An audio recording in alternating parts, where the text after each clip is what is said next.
What's up guys? We're back after depleting the plus 26 Waycrest Manor, this time looking to run back the plus 25. We're gonna blast through this and a bunch more keys done on this fortified week, and buckle up because we go through a lot. So tune in and I hope you enjoy episode 6 of our Road to Mythic Plus title.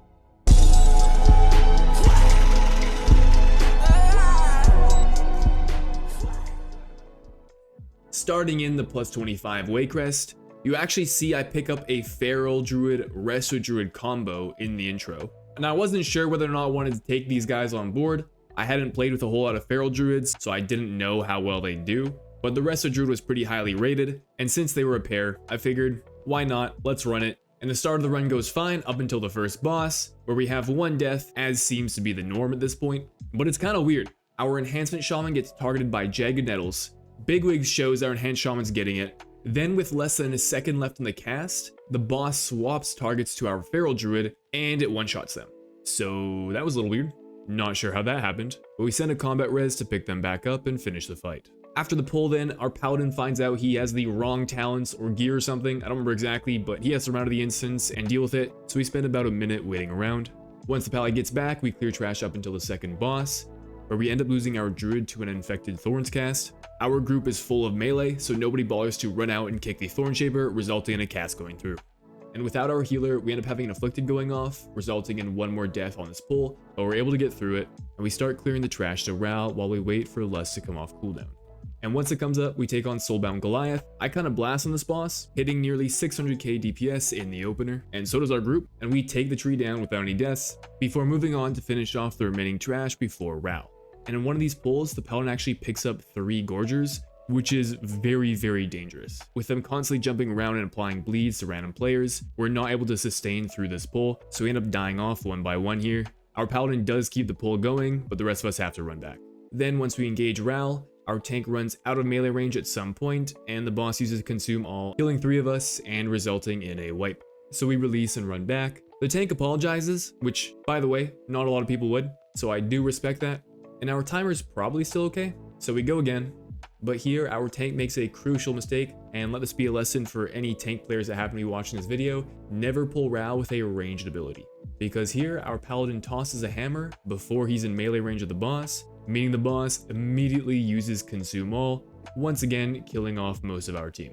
I do recognize this in the moment that it's happening, so I'm able to hit Cloak and live here, but because we had just pulled the boss, we decided to reset and go again. A few of us do manage to survive here, so while the other 2 members of our party run back, we slap a steward around before engaging the boss for a 3rd time.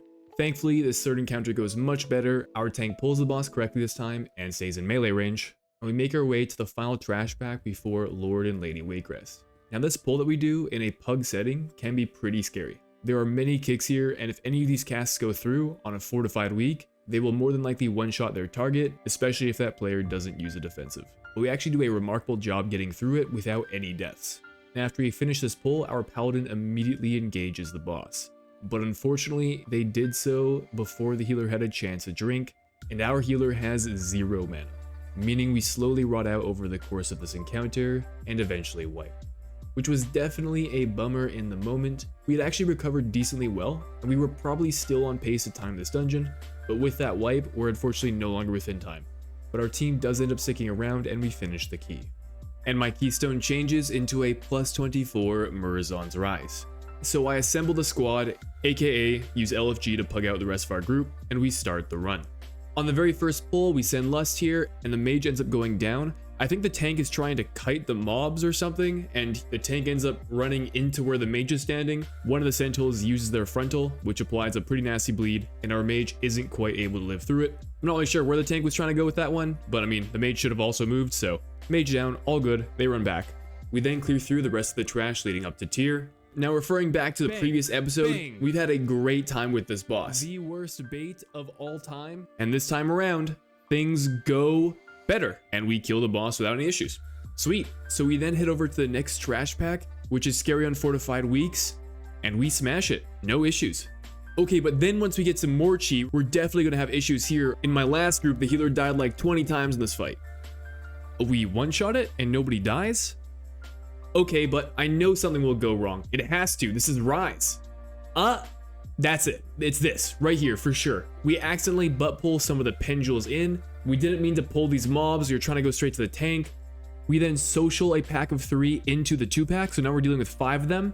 Okay, but our group seems to still be keeping things together. One of the mobs is evading. That's a little weird. I have to dodge them sorely, so I run to the right and butt pull the 3rd pack of Pendules in. There we go. This is it. This is the wipe we're looking for. 9 Pendules. There are like 9 separate stops. These things will just chain cast and stun players. This will most definitely kill us. Or I guess it doesn't and we just play it. So our pug group just natty plays 9 Pendules and survives unscathed. That's crazy. Okay, but let's move on to Battlefield then. Battlefield is a very hard fight, and the mini bosses before Battlefield are also super tricky.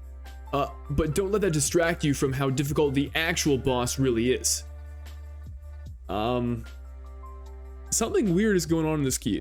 I'm so used to dying and failing in this dungeon. Okay, but we still have the hardest trash pack in the dungeon and the final boss, and we slam both of them. So it turns out that one death we had at the start of the run would be our only death for the entire dungeon.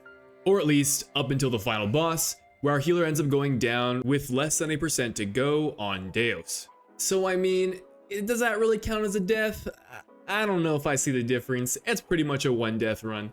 And you know what the crazy thing about this group was? Is that we didn't have a battle res. Now usually when I have the lead and I'm forming a group to run my key, ensuring we have at least 1 battle res is essential. This is something I always look for, because you can very often have people die on bosses, and when they don't have the ability to release and run back, being a body down for an extended period of time can really hurt the group, and can often be the difference between wiping on a boss or killing it. Which is not to suggest that the comp you see here should never be played. There exist items in the game that enable non-battle res classes to be able to perform a battle res, but none of the players in our group had one.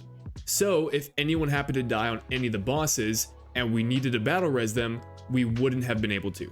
So the fact that it was a 1 death run was actually crucial to the success of this key, because had we had any deaths on any of the bosses, we wouldn't have been able to battle res them.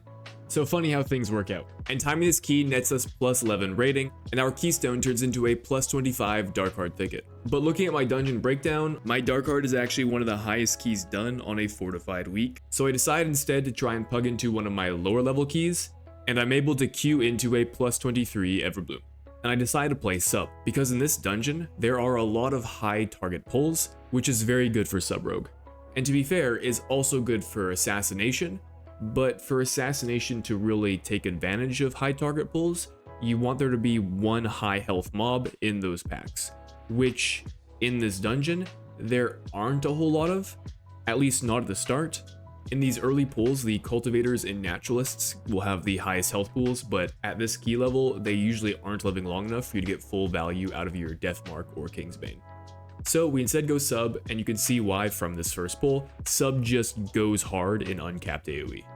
So the first part of the dungeon goes fine. We have a couple one-off deaths to some random pulls, but our team really starts to struggle once we finish the first boss and start taking on the packs of abominations and berserkers. So the berserkers are scary because they'll jump to a random range player, and the damage they deal when they jump is quite large. And then the abominations are scary because they have this massive AoE hit that also leaves a dot. So if you happen to overlap these 2 abilities at the same time, often a ranged or healer player can go from 100 to 0 real fast. Add in the fact that it's a fortified week, so this trash is buffed, and the fact that we do a double abomination, triple berserker pull, and the party-wide damage is quite heavy here. And what ends up being the cherry on top is we have inflicted go off, so our evoker and healer go down, which is shortly followed by the tank and the rest of our party. I think the tank may have been a little ambitious trying to do a double pull of abominations here. I don't really think it was necessary. Maybe the tank thought we could pull it off, I'm not sure. So whatever, we gave it a try. We run back and just pull the abomination. However, Lust just came off cooldown and our mage presses it. And I'm guessing here, the tank kind of felt obligated to try and pull more to get more value out of Lust. So he runs over and collects some more mobs to join this 3-pack Abomination, Mender, and Berserker. But in doing so, he ends up collecting 3 Berserkers, which again is very scary for ranged, but it doesn't end up being the range that have issues here. The tank instead ends up falling over. Now I don't tank, I have no idea how tanks play, so I don't know whether or not that pull was livable. Maybe he made a mistake. I'm not sure. But what I am sure of is without a tank, we're not killing this pack. So we wipe and have to run back for a second time here. And this time around, we're playing things safe, pulling 1 pack at a time. And then we end up picking up the patrol into a 3-pack of Berserkers. Now, I was definitely not excited to see this pack because this same pack is what killed the tank in the previous pull. So here, things aren't looking good and I don't have my cooldowns. And that does in fact end up being the case as our healer goes down to a Berserker followed by the rest of our group one by one. Our tank, however, does manage to stay alive, so at least we keep the pull going. And after this chain of deaths, we stumble our way through the rest of the instance. We pretty much average 1 death per pull up until the final boss. And right before we engage the final boss, we only have 2 minutes remaining, and this fight is a long fight. So realistically, we're not going to be able to time this key, but I stick around in case the tank wants to finish. Maybe they want to swap their key to something else. But unfortunately, the evoker goes down to one of the ad overlaps. When one of these ads spawn, the ad plus the boss does very heavy party-wide damage. So if you're not able to kill the ad fast enough, or you don't rotate through your defensives correctly, you can pretty quickly die here. So our evoker goes down, we do a battle res, so we pick them back up, but they then immediately die again. So we send battle res number 2, but they go down for a 3rd time, and so do I. Now at this point, I'm still playing cheat death, so my mitigation for this fight is not very good. I do eventually swap to playing elusiveness. It's almost mandatory at high key levels. It becomes very difficult to survive on certain boss fights without elusiveness. And unfortunately, with both the evoker and I dead, we no longer have the damage to finish this fight, so we end up wiping. Now at this point, I'm just kind of monitoring the group. I never like being the first person to leave a group, so I stick around to see what happens. The mage then comments in party chat that they'll swap to Frost, so I assume we're going for a round 2, and I also decide to swap specs here. Because while sub is very good in this dungeon, it really struggles on the final boss. Because subtlety is a spec of peaks and valleys. You have very high damage peaks and very low damage lows. And with the way your cooldowns work out, you're not going to have damage for every single ad, meaning that some of the ads can live for quite a while. And so often, as of recent, what you see a lot in this dungeon is that rogues will play subtlety for the first part of the dungeon up until Witherbark, and then zone out and swap to outlaw for the remainder of the key. Because outlaw is very good for the final boss, since you pretty much have good damage all the time. Now at this point, I'm still not super comfy with outlaw, so I decide instead to swap to assassination, which, to be fair, is also a spec of peaks and valleys, but at least at the time, my understanding of assassination was that those peaks and valleys were less extreme when compared with subtlety, so at least when I was in my lows, I would be doing more damage than if I were sub. So we engage the boss for a 2nd time, but here our healer ends up going down to one of the ad overlaps. They get slammed during Colossal Blow, and we don't have a battle res, so we wipe and go for round 3. This time around, the healer is standing in the green swirly that appears before the ad spawns. It one-shots them, and we still don't have battle res, so we wipe and go again. And on attempt 4, we finally kill the boss. And we finish the key 12 minutes over the timer. So since we were a little bit over, that dungeon does not give us any rating. We do pick up a Witherbark's branch, which is a really good trinket, although I'm already using one, and that ends up being my last key for the night, but we log on the following day and keep the queues rolling. Starting with a plus 24 Throne of the Tides. My current best in this dungeon is a plus 23, so timing this would be score. Now last time around Throne, I almost played Subtlety before last minute deciding to play Assassination. So this time around, I committed to playing sub, and to be completely honest, I don't think I played it super well in this dungeon. My overall damage wasn't great, and if I had to put my finger on anything, it would probably be the fact that because Subtlety is such a cooldown dependent class, with unique cooldown timings because of the CDR that Vanish gives, I don't know the ideal uses and presses of my cooldowns over the course of an entire dungeon, because I just don't have the experience in doing so. But for the most part, the run goes fairly smooth. The pull you're watching right now is the one pull we had the most issues with. We pull a Watcher into a pack of Hunters, and with Enraging, these Hunters are an absolute headache to try and control, and they mow down our casters and healer. We have a few more one-off deaths to some various pulls, but we make our way through the dungeon. We end up just beating the timer with 30 seconds to spare, and timing this key gets us plus 8 rating, bringing our new score up to 3183. Now I was feeling pretty motivated at this point. We're now approaching the 3200 mark, which by the way, is the highest rating I have ever achieved in Mythic Plus. In the previous season, I think my highest rated character was around 2900, and while I wasn't doing keys quite as seriously as I am now, it still feels real good accumulating rating and shooting past that previous mark. So after the key, we immediately jump back into the group finder to queue it up and see if we can push a 3200. Except after queuing it up for about half an hour, we don't get invited to anything.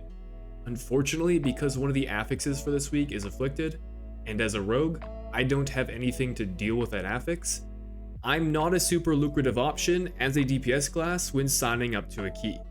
So eventually, I decide to send a lower level key and practice some outlaw. And one listing in particular catches my eye, because the party leader advertises for free feasts. And you know we can't pass up on that. So we end up joining the +19 Waycrest Manor, run by the rather appropriately named Shadow Priest Pessimist. Now the two of us end up sitting in queue for a while, until I guess Pessimist ran out of patience, changed their role to healing, and filled out the group. Which sounds fine, but what I didn't know until after the key is that Pessimist is not a healer. They are a DPS priest and don't heal. So not only did they have to just natty heal a +19 Waycrest Manor, they had to do so while also being the only solution for afflicted in our group. That is to say, the other 4 players in our party had no way we could deal with them. So I mean, our priest definitely didn't do the best job of handling the afflicted. We certainly had quite a lot going off, but at the same time, you know, when you're the only person doing it and you're also not used to healing and being forced to heal, I mean, they made it work and we timed the key. So shout out to Pessimist getting it done and for providing the free feasts. Gotta love it. Then after this run, we took a short break before eventually queuing it back up, and eventually we find ourselves in a +24 Everblue. And in this run, our Pally tank, aka the party leader, has one of the best transmogs I've ever seen. We're rocking the naked female dwarf, wooden buckler, and helmet, somewhat reminiscent of a certain character from Elden Ring. Then moving on to the actual run itself, we do accidentally butt pull Gnarl Roots and end up wiping as a result, so we run back and run past it successfully this time, and after killing the first boss, we once again have some issues on the trash leading up to the second boss. Namely, the berserkers jumping around cause some serious issues for our range players, but we slam the second boss, have a few more deaths in the trash leading up to the third boss, kill the third boss, and then we take out Yalnu, finishing the key with just under 2 minutes to spare and granting us +11 Mythic plus score. And this ends up being our final key for the night. But the very next day, we're back in LFG, this time queuing up to a +25 at Galakron's Fall. Now for this key, we're just going to jump straight to the second boss. Up to this point, we had a couple deaths in the trash before the second boss, which is honestly very normal for this dungeon. But then during this boss, on the second set of debuffs that go out, myself and the DH both get the debuffs. We then both stand in the light, ready for a dispel, but neither of us get dispelled, so both our debuffs expire at the same time, and unfortunately I don't survive that damage. So what happened here, and the reason we didn't get a dispel, was because our healer had dispelled the afflicted right before the chrono-faded debuffs went out. And unfortunately, our team only has 2 forms of a dispel to deal with this affix, which means this boss is very hard, because we lack the dispels to deal with these overlaps. We send a battle res to get me back up, and then later on the second set of debuffs, this time we don't have an afflicted overlap, so we have the healer's dispel available. I stand in the light, ready to be dispelled, the mage is in the dark and moving to the light, but then we dispel the mage first while they're still in the dark section and they end up going down. I'm able to let my debuff expire in the light, and because I have Shadow Step, I have no problems getting across the slow moving ground effect. But that's not the case for everyone in our party. Our shaman ends up dying. They do have Onk, so they're able to get themselves back up. And we have our second battle res, so we're able to get our mage back up. But then on the following set of debuffs, my game stutters, and when I return, I have the debuff and like half my health remaining. I do have enough time to press feint here, but unfortunately it's not enough and I go down. What's tragic is that my cheat death was 2 seconds away from being active again. But whatever, we can foreman the rest of the fight, no problem. Except our mage then dies to the following set of chrono-faded debuffs, followed by our shaman running into a ball. And without a healer, our demon hunter soon follows. Now, I've seen some DH tanks solo this boss. It can take some time, but I'm thinking that the key is still alive. We'll just have to wait for our blood decay to finish the boss. Except that they call GG, proceed to die, and we deplete the key. So I don't know here if the tank didn't think they could finish the boss, or if they didn't think the key was timeable. If it's the latter, I really wish they would have tried, because in my opinion, this timer is very forgiving. I think we would have had a decent chance at finishing the key, barring we can pull off the rest of the instance relatively clean. Which, to be fair, with only 2 dispels, may be easier said than done, but we don't stick around to find out, so it's on to the next dungeon. which turns out to be another plus 25 Galakron's Fall. Thankfully, this group has one more dispel than our previous team, so hopefully Manifested Time Waste goes down a little bit easier. And while we end up having one death, we have a combat res and we're able to take the boss down around the 15-minute mark. But the run itself is not smooth. While we don't have any full-out wipes, we rack up 24 deaths going into the final boss. But with 5 minutes left for the boss, we might just be able to pull it off. Except, during Earth Surge, our Boomkin then eats a spike, and we don't have a combat res. So the key is probably bricked at this point, but we play on, and later during the group soak, with only 4 players soaking, Chromie then dies, meaning the key is most definitely bricked. Afterwards, I'm able to queue into a plus 25 Blackrock Hold. We rack up several deaths to the pack with the mini-boss, then later several more deaths to the trash packs before the second boss. But that's the worst of it, and the rest of this dungeon doesn't pose much of a challenge, meaning we're able to time the key with 3 minutes to spare. Completing the key gets us a huge 3 Mythic Plus score. And after timing the Blackrock Hold, I reroll my 25 Dark Heart to see if I can turn it into one of my lower timed keys, and it turns into a plus 25 Throne. My current best in here is a 24, so we queue it up. When I'm forming my own group on an afflicted week, I always try to ensure there are at least 3 dispels. This way, if ever the healer needs to use their dispel for a mechanic, the other 2 players can cover should there happen to be a double afflicted spawn. I also still need a B-res in this comp. This narrows our choices for DPS spots down to a Druid or Paladin. A Boomkin would be great, but none are signing up. A Ret Paladin would also be fine, but the highest rated player in queue is actually a Feral Druid. I go back and forth on it for a bit, but eventually I pick them up, and we take on the key. I know some people feel differently, but when in queue, I typically value a player's Mythic Plus score more than the class that they play. Now I don't think Mythic Plus score is the best metric for player ability, but the idea here is that I'd rather take a good player that plays a quote-unquote bad class than a bad player that plays a good class. To an extent, of course. There are still things I want in my party that I mentioned earlier that may imply I take specific classes. But if these conditions are satisfied, then I mostly base my decisions off of IO. And if that isn't a convincing enough factor, I'll often use Mythic Raid Prog. I usually don't consider item level that much. I personally think item level is one of the worst indicators of player ability. Just because somebody has more eye level than somebody else definitely does not mean they're a better player. Anyways, taking the Feral turns out to be a good decision, because while they aren't doing the most damage, they and the rest of our group do the dungeon mechanics well, and we time the key with 4 minutes to spare and just 6 deaths. This amounts to 13 additional Mythic Plus score as we crest the 3200 mark. It didn't feel like that long ago that we just hit 3100, and now we're already at 3200? I mean, Shindigs is on the come up.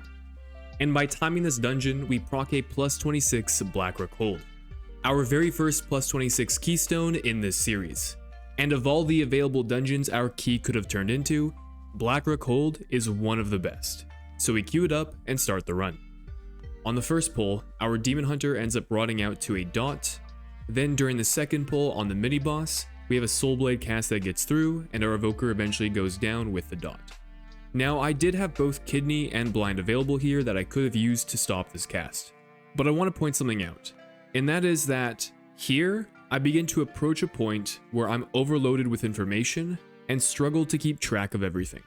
So what do I mean? Well, in this instance, I want to pile my damage into the mini-boss because it has the most health and is the bottleneck for this pull, in the sense that everything else will be dead by the time the mini-boss dies, so I want to put the majority of my damage into the mini-boss such that it dies more quickly and we can move on to the next pull, which in this case would be the first boss.